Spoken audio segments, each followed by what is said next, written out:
ये कि क्या हरियाणा में हिंदुत्व की पिच पर बैटिंग कर योगी आदित्यनाथ ने चुनावी हवा बदल दी। सवाल इस बात को लेकर भी है कि क्या बार बार बांटोगे तो काटोगे वाली बात कहकर योगी तुष्टीकरण की राजनीति पर चोट और हिंदुत्व को एकजुट करने में लगे हुए हैं। सवाल इस बात को लेकर भी है कि योगी आदित्यनाथ का हिंदुओं को संदेश, क्या हिंदू इससे सबक लेंगे वाकई में? दरअसल कल हरियाणा में योगी आदित्यनाथ ने ताबड़तोड़ 4 चुनावी रैलियां की। योगी आदित्यनाथ ने कहा कि अगर बटे नहीं होते तो ना राम मंदिर टूटता और ना ही कृष्ण जन्मभूमि के ऊपर कोई और ढांचा खड़ा हो पाता। योगी आदित्यनाथ ने कहा कि राम और कृष्ण मंदिर का विरोध करने वाले लोग अब सड़कों पर हरे राम हरे कृष्ण कहते हुए नजर आएंगे। सवाल ये कि हिंदुओं को एकजुट कर रहे हैं योगी आदित्यनाथ या फिर इसका परिणाम चुनावी हो सकता है, इसलिए यह चुनावी बिसात के तहत चली गई योगी आदित्यनाथ की एक चाल है। इस मुद्दे पर आज करेंगे चर्चा, लेकिन सबसे पहले आपको दिखाते हैं हमारी ये रिपोर्ट। अगर हम बटे नहीं होते ना तो न राम मंदिर टूटता, न जन्मभूमि कृष्ण जन्मभूमि पर कोई दूसरा गुलामी का ढांचा खड़ा होता और नहीं देश को गुलाम होना पड़ता।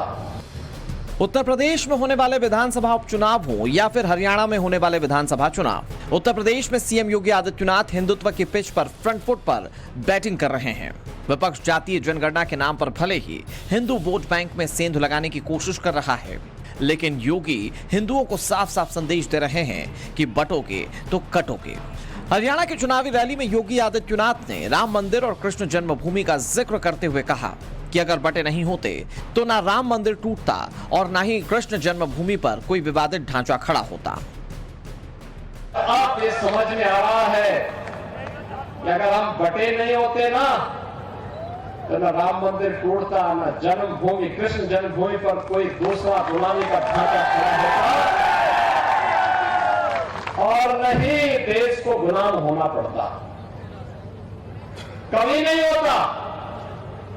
और ये मजबूत और सुदृढ़ सरकार लाइए जो कल तक राम मंदिर का विरोध कर रहे थे, कृष्ण जन्मभूमि का विरोध कर रहे थे, यही लोग सड़कों पर हरे रामा हरे कृष्णा का भजन गाते हुए दिखाई दे।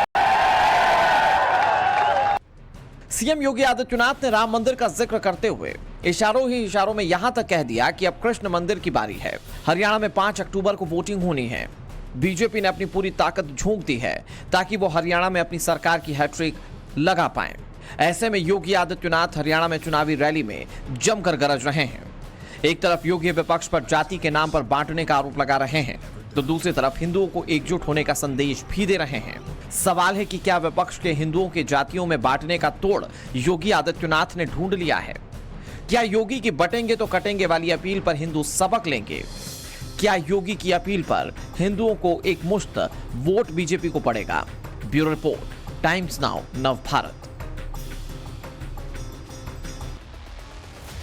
देखिए, चुनाव के वक्त में आपने ये जुमला बहुत बार सुना होगा कि विकास के नाम पर हम वोट मांग रहे हैं, विकास के नाम पर जनता जिताएगी। लेकिन देश के चुनाव की सबसे बड़ी सच्चाई यह है कि चुनाव जाति के आधार पर भी लड़े जाते हैं। अभी पिछले चुनाव में देख लीजिए, 2024 के इलेक्शन में उत्तर प्रदेश में भारतीय जनता पार्टी को इसी जाति फैक्टर के चलते 62 सीटों से 32 सीटों पर आना पड़ा था। और इसके बाद भारतीय जनता पार्टी ये आकलन कर भी रही है कि ये जो जाति छिटकी है, क्योंकि कहा जा रहा था पिछड़ा वर्ग, ओबीसी, यादव समाज जो है वो बीजेपी के साथ नहीं गए, तो इसे क्या साधने के लिए योगी आदित्यनाथ का ये बयान है,